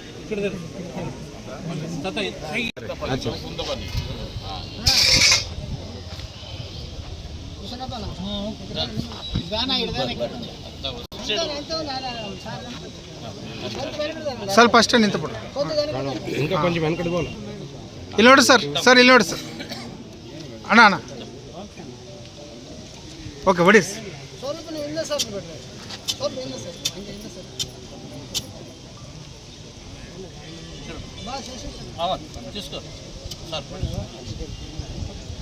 ಓಂ ಅಶ್ವದಾಯ ಚಗುರಾಯ ಧನದಾಯ ಮಹಾದನೆ ಧನಂ ಸರ್ವಕಾಮ್ಯಾರ್ಥಂ ವಾಯುಧನಂ ಸೂರ್ಯೋಧನಂ ಸ್ವಹ ಧನಮಿಂದ್ರಾಧನಂ ಧನವಸುದೆ ವೈದ್ಯತಿ ಸೋಮಂ ದೇವಸಂ ವಿರುದ್ರ ಸೋಮಂ ಧನ ಸಮಿನ ಮಹ್ಯಂ ಧರ್ಮ ಶುಭಾಮತೆ ಭವಂತಿ ಕೃತ ಪುಣ್ಯಾನಾಂ ಭಕ್ತಾನಾಂ ಶ್ರೀ ಸೂಕ್ತಂ ವ್ಯಭೇಸದಾ ಶ್ರೀ ವರ್ಗಸ್ವಾಮಾಯುಷ್ಯ. ವಾರ್ಡ್ ನಂಬರ್ 16 ತಿಮ್ಮಾಪುರ ಪೇಟೆ, 18 ತಿಮ್ಮಾಪುರ ಪೇಟೆಯಲ್ಲಿರುವಂಥ ದತ್ತಾತ್ರೇಯ ಮಂದಿರದ ಕಲ್ಯಾಣ ಮಂಟಪ ಕಾಮಗಾರಿ ಇವತ್ತು 75 ಲಕ್ಷ ರೂಪಾಯಿದ CM ಸ್ಪೆಷಲ್ ಫಂಡ್ನಲ್ಲಿ ಚಾಲನೆ ಕೊಟ್ಟಿದ್ದೇವೆ. ಈ ಕಾಮಗಾರಿ ಭಾಳ ವರ್ಷಗಳಿಂದ ಈ ಜನರ ಒಂದು ಬೇಡಿಕೆ ಆಗಿತ್ತು. ಅನೇಕ ಮದುವೆ ಸಮಾರಂಭಗಳು ಈ ಒಂದು ಜನರು ವಾಸಿಸುವಂಥ ಪ್ರದೇಶದಲ್ಲಿ ಆಗುತ್ತಿರುವುದರಿಂದ ಹಳೆಯದಾದ ಒಂದು ಕಲ್ಯಾಣ ಮಂಟಪ ಇತ್ತು. ಹಾಗಾಗಿ ಹೊಸ ಒಂದು ಕಲ್ಯಾಣ ಮಂಟಪ ಮಾಡಬೇಕನ್ನುವ ಬೇಡಿಕೆ ಈ ಜನರ ಬೇಡಿಕೆ ಆಗಿತ್ತು. ಹಾಗಾಗಿ ಅನೇಕ ದಿನಗಳಿಂದ ನೆನೆಯುವುದಕ್ಕೆ ಬಿದ್ದಿತ್ತು. ಹಾಗಾಗಿ ಇವತ್ತು ಇದಕ್ಕೆ ಚಾಲನೆ ಕೊಟ್ಟಿದ್ದೇವೆ. ಆದಷ್ಟು ಶೀಘ್ರದಲ್ಲಿ ಮತ್ತು ಗುಣಮಟ್ಟದ ಕಾಮಗಾರಿ ಆಗಬೇಕಂತೇಳಿ ಇವತ್ತು ಸೂಚನೆ ಕೊಟ್ಟಿದ್ದೇನೆ. ಬಡಾವಣೆಯ ಹಿರಿಯ ಮುಖಂಡ ಕೆ ಶಾಂತಪ್ಪ ಮಾತನಾಡಿ, ಶ್ರೀ ದತ್ತಾತ್ರೇಯ ಜೀವನೇಶ್ವರ ದೇವಸ್ಥಾನದಲ್ಲಿ 75 ಲಕ್ಷ ರೂಪಾಯಿಗಳ ಶೆಡ್ ನಿರ್ಮಿಸಲು ಶಾಸಕರು ಅನುದಾನ ಮಂಜೂರು ಮಾಡಿದ್ದಾರೆ. ಇನ್ನು ಅಗತ್ಯ ಬಿದ್ದರೆ ಅನುದಾನ ನೀಡುವುದಾಗಿ ಭರವಸೆ ನೀಡಿದ್ದು, ಬಡಾವಣೆ ಜನರ ಪರವಾಗಿ ಅಭಿನಂದಿಸುವುದಾಗಿ ಹೇಳಿದರು. ಎಲ್ಲರ ಮುಂದೆ ದತ್ತಾತ್ರೇಯ ದೇವಸ್ಥಾನ, ಜೀವೇಶ್ವರ ದೇವಸ್ಥಾನ, ಆಂಜನೇಯ ದೇವಸ್ಥಾನ ಸಮ್ಮುಖದಲ್ಲಿ ಇವತ್ತು ಏನು ಕಲ್ಯಾಣ ಮಂಟಪ ರೀತಿಯಲ್ಲಿ ಒಂದು ಉತ್ತಮವಾದಂಥ ಶೆಡ್ ನಿರ್ಮಾಣ ಆಗಬೇಕು ಅಂತೇಳಿ ಕೇಳಿಕೊಂಡಾಗ ನಮ್ಮ ಡಾಕ್ಟರ್ ಶಿವರಾಜ್ ಪಾಟೀಲ್ರು, ಮಾನ್ಯ ಗೌರವಾನ್ವಿತ ಶಾಸಕರು ಎಲ್ಲರೂ ಒಪ್ಪಿಗೆ ಮೇರೆ ಇವತ್ತು ಈ 75 ಲಕ್ಷದ ರೂಪಾಯಿ ಅನುದಾನ ನೀಡಿ ಈಗಾಗಲೇ ಹೇಳಿದಂತೆ ಸ್ಪೆಷಲ್ ಗ್ರ್ಯಾಂಟ್ನಲ್ಲಿ ಅವರು ಇಟ್ಟಿದ್ದಾರೆ. ಅತ್ಯಂತ ಉತ್ತಮವಾಗಿ ಇಲ್ಲಿಂದ ಅಲ್ಲಿ ಟ್ಯಾಂಕ್ ವಾಯ್ಸ್ ಸುಮಾರು 120-130 ಫೀಟ್ ಆಗ್ತದೆ. ಅದು ಅತ್ಯಂತ ಉತ್ತಮವಾಗಿ ಅವರು ಮಾಡ್ತಾ ಇದ್ದಾರೆ. ಅದಕ್ಕೆಲ್ಲ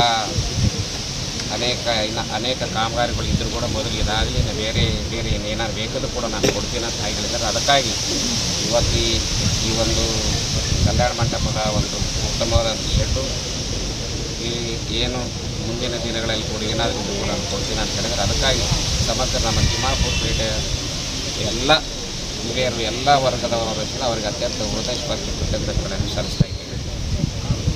ಆರ್ಡಿಎ ಮಾಜಿ ಅಧ್ಯಕ್ಷ ಕಡಗೋಳ ಆಂಜನೇಯ ಮಾತನಾಡಿ, ನಗರದಲ್ಲಿಯೇ ಹಿಂದುಳಿದ ಪ್ರದೇಶವಾಗಿರುವ ತಿಮ್ಮಾಪುರ ಪೇಟೆ ಹಾಗೂ ಸುತ್ತಮುತ್ತಲಿನ ನಿವಾಸಿಗಳಿಗೆ ಶ್ರೀ ದತ್ತಾತ್ರೇಯ ದೇವಸ್ಥಾನ ಕಲ್ಯಾಣ ಮಂಟಪವೇ ಸಹಕಾರಿಯಾಗಿದೆ. ಶಾಸಕರು ಸರಿಸುಮಾರು 2 ಕೋಟಿ ರೂಪಾಯಿ ಅನುದಾನ ನೀಡಿ ಕಲ್ಯಾಣ ಮಂಟಪ ಅಭಿವೃದ್ಧಿಗೆ ಸಹಕರಿಸಬೇಕೆಂದರು. ಸರ್, ಇದು ಭಾಳ ಹಿಂದುಳಿದ ಪ್ರದೇಶ ಅದ. ಇನ್ನು ಕೆಲಸ ಭಾಳಷ್ಟು ಉಳಿದಿದೆ. ಇನ್ನು 2 ಕೋಟಿ ರೂಪಾಯಿ ಮುಂದೆ ಕೊಡ್ಬೇಕಂತೇಳಿ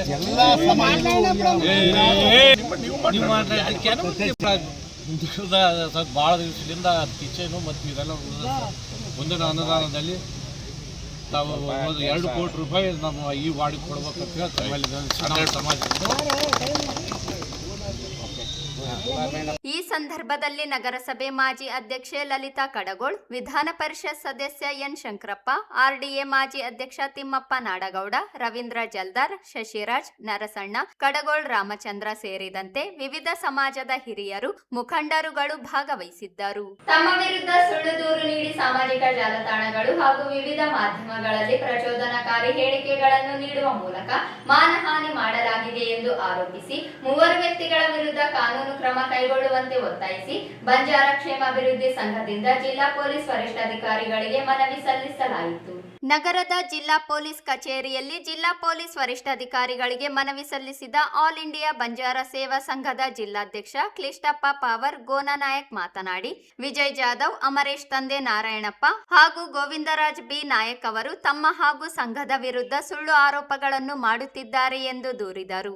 ಆಲ್ ಇಂಡಿಯಾ ಬಂಜಾರ ಸೇವಾ ಸಂಘದ ನೂತನ ರಾಜ್ಯಾಧ್ಯಕ್ಷ ದೇವರಾಜ್ ನಾಯಕ್ ಅವರು ಜೂನ್ 22, 2026ರಂದು ತಮ್ಮನ್ನು ರಾಯಚೂರು ಜಿಲ್ಲಾ ಅಧ್ಯಕ್ಷರನ್ನಾಗಿ ನೇಮಕ ಮಾಡಿದ್ದು, ಅದರ ಅನ್ವಯ ಪದಗ್ರಹಣ ಕಾರ್ಯಕ್ರಮ ಹಮ್ಮಿಕೊಳ್ಳಲಾಗಿತ್ತು. ಈ ಸಂಬಂಧ ಪತ್ರಿಕೆಗಳಲ್ಲಿ ಪ್ರಕಟವಾದ ಸುದ್ದಿಯನ್ನು ಆಧರಿಸಿ ಮೇಲ್ಕಂಡ ವ್ಯಕ್ತಿಗಳು ಸಂಘವನ್ನು ನಕಲಿ ಸಂಘ ಎಂದು ಆರೋಪಿಸಿದ್ದು, ಯಾವುದೇ ನೋಂದಣಿ ಇಲ್ಲದೆ ಅನಧಿಕೃತವಾಗಿ ಕಾರ್ಯನಿರ್ವಹಿಸುತ್ತಿದೆ ಎಂದು ಸಾಮಾಜಿಕ ಜಾಲತಾಣಗಳು, ಪತ್ರಿಕೆಗಳು ಹಾಗೂ ಟಿವಿ ಮಾಧ್ಯಮಗಳ ಮೂಲಕ ಪ್ರಚಾರ ನಡೆಸಿದ್ದಾರೆ ಎಂದು ತಿಳಿಸಿದರು. ಇದರಿಂದ ತಮ್ಮ ಹಾಗೂ ಸಂಘದ ಗೌರವಕ್ಕೆ ಧಕ್ಕೆ ಉಂಟಾಗಿದ್ದು, ಬಂಜಾರ ಸಮುದಾಯದಲ್ಲಿ ಗೊಂದಲ ಸೃಷ್ಟಿಯಾಗುವ ಜೊತೆಗೆ ಶಾಂತಿ ಭಂಗಕ್ಕೆ ಕಾರಣವಾಗುವ ಸಾಧ್ಯತೆ ಇದೆ ಎಂದು ಮನವಿಯಲ್ಲಿ ಉಲ್ಲೇಖಿಸಲಾಗಿದೆ. ಇದೇ ವೇಳೆ ಆರೋಪ ಮಾಡುತ್ತಿರುವವರೇ ಪ್ರತ್ಯೇಕ ಸಂಘ ರಚಿಸಿಕೊಂಡು ಸಮಾಜವನ್ನು ದಾರಿ ತಪ್ಪಿಸುವ ಕೆಲಸ ಮಾಡುತ್ತಿದ್ದಾರೆ ಎಂದು ಕ್ಲಿಷ್ಟಪ್ಪ ಪಾವರ್ ಆರೋಪಿಸಿದರು. ತಮ್ಮ ಪ್ರತಿಷ್ಠೆ ಉಳಿಸಿಕೊಳ್ಳುವ ಉದ್ದೇಶದಿಂದ ಸುಳ್ಳು ಮಾಹಿತಿಗಳನ್ನು ಹರಡಿ ತಮ್ಮ ಹಾಗೂ ರಾಜ್ಯಾಧ್ಯಕ್ಷ ದೇವರಾಜ್ ನಾಯಕ್ ವಿರುದ್ಧ ಜಿಲ್ಲಾ ಪೊಲೀಸ್ ವರಿಷ್ಠಾಧಿಕಾರಿಗಳಿಗೆ ದೂರು ಸಲ್ಲಿಸಿದ್ದಾರೆ ಎಂದು ದೂರಿದರು. ಆದ್ದರಿಂದ ವಿಜಯ್ ಜಾಧವ್, ಅಮರೇಶ್ ಹಾಗೂ ಗೋವಿಂದರಾಜ್ ಬಿ ನಾಯಕ್ ವಿರುದ್ಧ ಭಾರತೀಯ ನಾಗರಿಕ ಸಂಹಿತೆ ಸೇರಿದಂತೆ ಅನ್ವಯಿಸುವ ಕಾನೂನುಗಳಡಿ ಪ್ರಕರಣ ದಾಖಲಿಸಿ ಸೂಕ್ತ ಕ್ರಮ ಕೈಗೊಳ್ಳುವಂತೆ ಜಿಲ್ಲಾ ಪೊಲೀಸ್ ವರಿಷ್ಠಾಧಿಕಾರಿಗಳಿಗೆ ಮನವಿ ಸಲ್ಲಿಸಲಾಗಿದೆ.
ನಮಸ್ತೆ ಎಂಜಾಯ್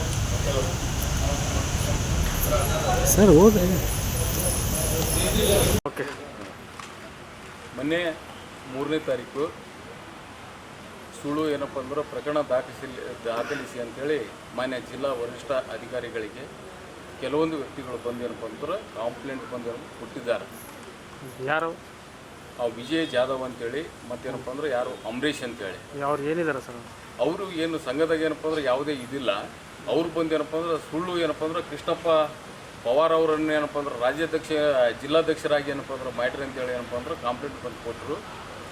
ಅದರ ಸಂಬಂಧ ಇವತ್ತು ವರಿಷ್ಠಾಧಿಕಾರಿಗಳಿಗೆ ಏನಪ್ಪ ಅಂತಂದ್ರೆ ನಾವು ಏನಪ್ಪ ಅಂದ್ರೆ ತಿಳಿಸಿ ಹೇಳಕ್ಕೆ ಬಂದೀವಿ. ನಾವು ಓದಿನಲ್ಲಿ ಏನಪ್ಪ ಅಂದ್ರೆ ನಮ್ಮದು ಬೈಲ ಮತ್ತೇನಪ್ಪ ಚಾರಿಟರಿ ಕಮಿಷನರ್ ಇದ್ದಂಥ ಸರ್ಟಿಫಿಕೇಟು ಮತ್ತೇನಪ್ಪ ನಾನು ರಾಜ್ಯಾಧ್ಯಕ್ಷನಾಗಿ ಅಪಾಯಿಂಟ್ಮೆಂಟ್ ಆದ ಎಲ್ಲ ಲೆಟರ್ಗಳು ಏನಪ್ಪ ಅಂದ್ರೆ ಕೊಟ್ಟಿದ್ದೀವಿ. ಈಗ ನಮ್ಮ ಜಿಲ್ಲಾಧ್ಯಕ್ಷ ಏನಪ್ಪ ಕೃಷ್ಣಪ್ಪ ನಾಯಕ್ ಇದನ್ನೇ ಏನಪ್ಪ ಅಂತಂದ್ರೆ ನಮ್ಮ ಒರಿಜಿನಲ್ ಜಿಲ್ಲಾಧ್ಯಕ್ಷ, ನಾವು ಸುಳ್ಳು ಜಿಲ್ಲಾಧ್ಯಕ್ಷ ಸುಳ್ಳು ರಾಜ್ಯಾಧ್ಯಕ್ಷ ಅಂತೇಳಿ ಏನಪ್ಪ ನಾವು ಹೇಳಕ್ತಾ ಇರಲಿಲ್ಲ. ಯಾಕಂತಂದ್ರೆ ಅವರು ನಮ್ಮ ಸಮಾಜದ ವ್ಯಕ್ತಿಗಳೇ, ಅವರು ಏನಪ್ಪ ಅಂದ್ರೆ ಈ ರೀತಿ ಏನಪ್ಪ ಅಂದ್ರೆ ಮಾಡ್ತಕ್ಕಂಥ ಕೆಲಸ ಏನಪ್ಪ ಅಂತಂದ್ರೆ ಮಾಡಬಾರ್ದು. ಅದಕ್ಕೆ ಏನಪ್ಪ ಅಂದ್ರೆ ಅದು ಸುಳ್ಳು ಅವ್ರು ಕೊಟ್ಟಂಥದ್ದು ಏನಪ್ಪ ಅಂದ್ರೆ ಸುಳ್ಳು ಇದಾವೆ ಅಂತೇಳಿ ಏನಪ್ಪ ಅಂದ್ರೆ ಮಾನ್ಯ ವರಿಷ್ಠಾಧಿಕಾರಿಗಳು ಅಂತ ಮನವಿ ಮಾಡೋಕೆ ಬಂದ್ವಿ. ಸರ್ ನಿಮ್ಮ ಹೆಸರು ಮತ್ತು ದೇವರಾಜ್ ನಾಯ್ಕ, ಆಲ್ ಇಂಡಿಯಾ ಬಂಜಾರ ಸೇವಾ ಸಂಘದ ರಾಜ್ಯಾಧ್ಯಕ್ಷ. ಈ ಸಂದರ್ಭದಲ್ಲಿ ಆಲ್ ಇಂಡಿಯಾ ಬಂಜಾರ ಸೇವಾ ಸಂಘದ ರಾಜ್ಯಾಧ್ಯಕ್ಷ ದೇವರಾಜ್ ನಾಯಕ, ಆಲ್ ಇಂಡಿಯಾ ಬಂಜಾರ ಸೇವಾ ಸಂಘದ ಜಿಲ್ಲಾಧ್ಯಕ್ಷ ಕೃಷ್ಣಪ್ಪ ಪಾವರ್ ಗಣಪತಿ ತಾಂಡ, ಜಿಲ್ಲಾ ಉಪಾಧ್ಯಕ್ಷ ವೆಂಕಟೇಶ್ ಪಾವರ್, ಮಾಜಿ ಜಿಲ್ಲಾ ಪಂಚಾಯತ್ ಸದಸ್ಯ ಜೀವಲಪ್ಪ ನಾಯಕ್, ಮುಖಂಡರಾದ ನಾರಾಯಣಪ್ಪ ನಾಯಕ್, ತಿಮ್ಮಪ್ಪ ರಾಥೋಡ್, ಮೌನಪ್ಪ ನಾಯಕ್, ಲಚ್ಚಪ್ಪ ನಾಯಕ್, ಶಿವಪ್ಪ ಒಡವಟ್ಟಿ, ನಾಗರೆಡ್ಡಿ ಸೇರಿದಂತೆ ಸಮಾಜದ ಮುಖಂಡರು ಇದ್ದರು. ಕೊನೆಯಲ್ಲಿ ಮತ್ತೊಮ್ಮೆ ಹೆಡ್ಲೈನ್ಸ್. ಮಾಜಿ ಸಚಿವ ಎಂಎಸ್ ಪಾಟೀಲರಿಗೆ ಜುಲೈ 8ರಂದು ಅಭಿನಂದನಾ ಹಾಗೂ ಅಭಿನಂದನಾ ಗ್ರಂಥ ಮಾಗಿದ ಮುತ್ಸದ್ದಿ ಬಿಡುಗಡೆ ಎ ಪಾಪಾರೆಡ್ಡಿ. ಮತದಾರರ ಪಟ್ಟಿ ವಿಶೇಷ ಪರಿಷ್ಕರಣೆ ಸಮರ್ಪಕವಾಗಿ ನಡೆಯುತ್ತಿಲ್ಲ, ಸಮಗ್ರ ತನಿಖೆಯಾಗಬೇಕು ಡಾಕ್ಟರ್ ಶಿವರಾಜ್ ಪಾಟೀಲ್. ಎನ್ಎಸ್ ಬೋಸ್ರಾಜರಿಗೆ ಸಚಿವ ಸ್ಥಾನ ನೀಡಲು ರಕ್ತದಲ್ಲಿ ಸಹಿ ಸಂಗ್ರಹ ರಾಜಶೇಖರ್. ಡಾಕ್ಟರ್ ಬಾಬು ಜಗಜೀವನ್ ರಾಮ್ರ ಪುಣ್ಯ ಸ್ಮರಣೆ, ಗಣ್ಯರಿಂದ ಮಾಲಾರ್ಪಣೆ ನಮನ. ಸಿಂಧನೂರಿನಲ್ಲಿ RH ಕ್ಯಾಂಪ್ ಗ್ರಾಮ ಪಂಚಾಯಿತಿಯಲ್ಲಿ ಕಡತ ಕಳ್ಳತನ, ಕಾನೂನು ಕ್ರಮಕ್ಕೆ ರಹಮತ್ ಪಾಷಾ ಆಗ್ರಹ. ಎನ್ಎಸ್ ಬೋಸ್ರಾಜರಿಗೆ ಸಚಿವ ಸ್ಥಾನ ನೀಡಿ ಜಿಲ್ಲಾ ಉಸ್ತುವಾರಿ ನೀಡಲು ಬಲಗೈ ಸಮಾಜಗಳ ಒಕ್ಕೂಟ ಒತ್ತಾಯ. ತಿಮ್ಮಾಪುರ ಪೇಟೆ ಶ್ರೀ ದತ್ತಾತ್ರೇಯ ದೇವಸ್ಥಾನ ಕಲ್ಯಾಣ ಮಂಟಪ ಶೆಡ್ ನಿರ್ಮಾಣಕ್ಕೆ ಡಾಕ್ಟರ್ ಶಿವರಾಜ್ ಪಾಟೀಲ್ ಭೂಮಿ ಪೂಜೆ. ಮತ್ತು ಬಂಜಾರ ಸೇವಾ ಸಂಘದ ವಿರುದ್ಧ ಸುಳ್ಳು ಆರೋಪ, 3 ವಿರುದ್ಧ ಕ್ರಮಕ್ಕೆ ಎಸ್ಪಿಗೆ ದೂರು. ಇದಿಷ್ಟು ಇವತ್ತಿನ ಸುದ್ದಿಗಳು. ಪ್ರಮುಖ ಸುದ್ದಿಗಳಿಗಾಗಿ ನೋಡ್ತಾ ಇರಿ ಮೆಘಾ ನ್ಯೂಸ್.